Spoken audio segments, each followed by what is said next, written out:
The world of organizational management now has to face various trials and tribulations daily, especially for every employer who must serve his employees in the organization. Employees or internal customers of an organization should be emphasized by management to be always interested and satisfied in carrying out tasks and perform the responsibilities entrusted to them as best as possible. Indeed, the teachings of Islam from beginning have put forward the concept of management that is holistic or universal, covering the other satisfaction at the student, or we can say worldly level, but also reaching more than that.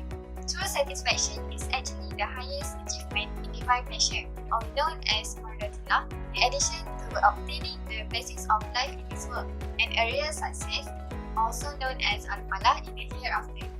Therefore, this video will explain the strategies of Islamic management that managers can apply in an organization.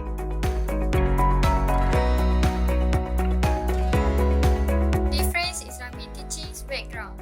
In this issue, the respondent stated that although all of his employees are Muslim, they do not have the same Islamic teachings. So, managers need to know how learners from diverse philosophical and ethnic background conceive and perceive Islamic teachings in management, how they receive it, bound to interact with their learning experience and performance. The concept of itqan is highly emphasized to obtain the best and quality results. However, in this issue, manager must have global Islamic goals, which means the leader perceive an organizational objective not only in terms of the interests of the group, but also in terms of the broader Islamic objective.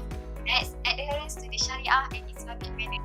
The leader must abide by Islamic intentions. He will continue his role only as long as he follows the principle of Shariah. His actions must be in line with Islamic manner. Centered on the value of Tawheed, I would like to emphasize the principle of compassion. This matter is further emphasized in the word of Allah in the Quran. This high commitment to the concept of Tawheed also yields results in effort to uphold justice in all aspects.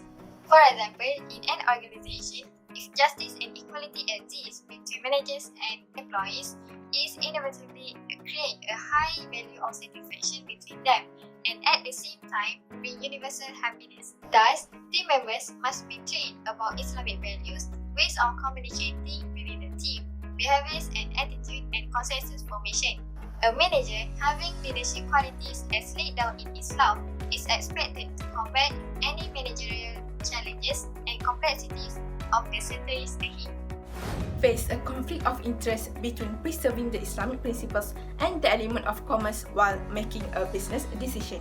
In my opinion, in this issue, SMT formula should be used as it is one of Islamic strategy conducted to manage conflict in an organization or individual. So, this is the best strategy to overcome this issue.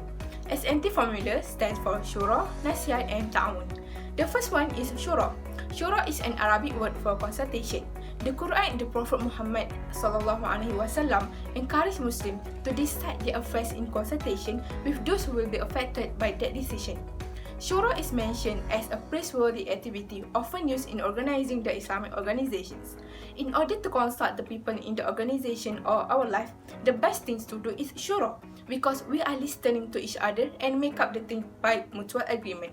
Khalif Umar Al-Khattab once said, "There is no good in matters decided without Shura." Next, and for Nasihat, which means advice. The culture of giving advice needs to be inculcated in an organization, as a manager needs help from other managers to cover our shortcomings and overcome any difficulty. Giving and receiving advice is also a prophetic tradition. When parties that could be in conflict engage in giving and take of sincere advice, the potential of conflict happen is minimized. And the last one, T for Ta'awun, which means cooperation. In Islam, the concept of Ta'awun is used to help each other in social life.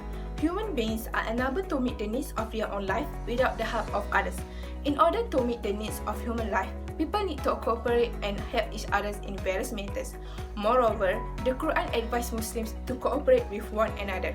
Cooperate with one another in good things, but do not cooperate in sins. As Allah SWT has mentioned in the Quran in Surah Al-Ma'idah verses 2 that every human being needs to help each other in charity and piety and forbid from practicing each other the concept of ta'awun in the act of sin and hostility. Hence, SMT formula should be practiced for conflict settlement. Next, managers do not strictly adhere to the basic rules of Islamic guidelines. In this issue, leaders need to play an essential role by setting a good example according to the basics of Islamic guidelines. Holding positions as leaders, they need to set an example to their employees that by adopting the basic rules of the Islamic guidelines, life is more secure. For example, leaders need to have a strong core of Aqidah. A leader who has faith and has a strong foundation of faith will succeed in his leadership because every action is based on the teachings of Islam. In addition, leaders need to practice one of the principles of Islamic management, namely al-musawah, which means equality. The equation that is meant in this context is about the equality of status and position of each manager, administrator, and each individual in terms of law or regulation in obtaining fundamental rights at the level or status of humanity. Each individual comes from the same lineage and differs only in terms of his responsibilities, practice, and piety. Allah SWT has mentioned in Surah Al-Hujurat verses 13. The meaning of this verse is that human beings are equal and bound by the rules or laws of Shariah without certain exception or privilege. Furthermore, equality of rights is one of the main principles in Islamic law. It is related to worship and muamalah. By practicing this principle, all workers in the organization will be equally accepted, especially in terms of rules and regulations. Next, equality must also be applied in terms of opportunities and facilities provided, so that every employee can feel the same opportunities and rights. This makes the leader look good and fair in the eyes of the workers. This leads to their admiration for leaders who follow the basic of Islamic guidelines and at the same time make them strictly adhere to the basic rules of Islamic guidelines. Difficulties in handling the new hire staff. New employees might not necessarily be the new to the workforce in the industry, but the fact that they are new to the office or company calls for special attention from the manager. Some of the new workers have already been practicing conventional management system for long years. Therefore, the time taken for them to understand the Islamic management practice should be considered. To solve this problem, first is to teach the new workers the principles of the company. After welcoming new employees and guiding them to their offices or desks, the next step should be to give them a tour and to take them through the basic principles used by the company. This is because by acknowledging them the principles of the company will make them to have a clear view of the company's system. If possible, it would be easier to assign a mentor to a new employee. Such a mentor will teach a new worker everything that needs to be learned, especially the important workflow. Next is to teach them the ropes. Teaching them the ropes can be done by providing them with information that will enable them to do their job effectively. Most companies organize training sessions for new workers to make them familiar with the company's job, even when they happen to be experienced employees. In addition to the training programs, it is important to give a new employee enough time to get accustomed to the job and the systems before giving them their first assignment. Lastly, having and supportive top management. In this issue, the respondent also stated that his employer did not agree with the time provided for the staff to pray, because to him, it was a waste of time. In my opinion, as Muslim, we should realize that prayer is a worship that all Muslims must perform according to the set time, which is Subuh, Zohor, Asar, Maghrib, and Isha. This can be proven by Surah An-Nisa, verse 103. And when you have completed the prayer, remember Allah standing, sitting, or lying on your sides. But when you become secure, re-establish a regular prayer.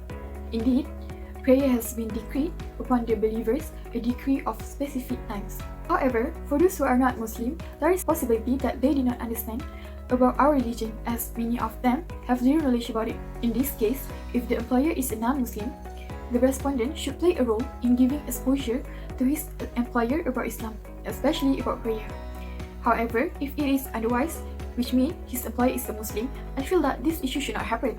His employer should understand better because that is also his responsibility as Muslim.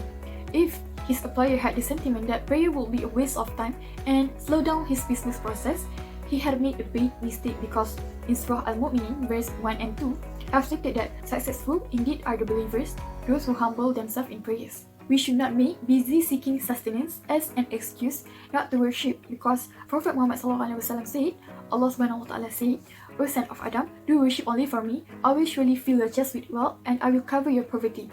If you do not do it, then I will fill your chest with busyness and I do not cover your poverty. Hadis riwayat Ibn Majah. In conclusion, Islam is not utopian teaching that cannot be achieved and done by human beings. On the other hand, the teaching of Islam are realistic and straightforward teachings of revelation for all human beings, everywhere, at all times. Besides, Islam also has its own view on life on earth, including the importance of knowledge and value system. Islamic management in the organization lead is a platform towards leading and emulating the Prophet Muhammad SAW leadership. Leaders who are given the position of leader in their respective division should strive to bring staff in the organization lead according to the guidelines revealed by Allah Subhanahu Wa Taala in the Quran. Concern and welfare of staff are among the elements that need to be emphasized, as both of them are the responsibilities that will be questioned on the day of resurrection.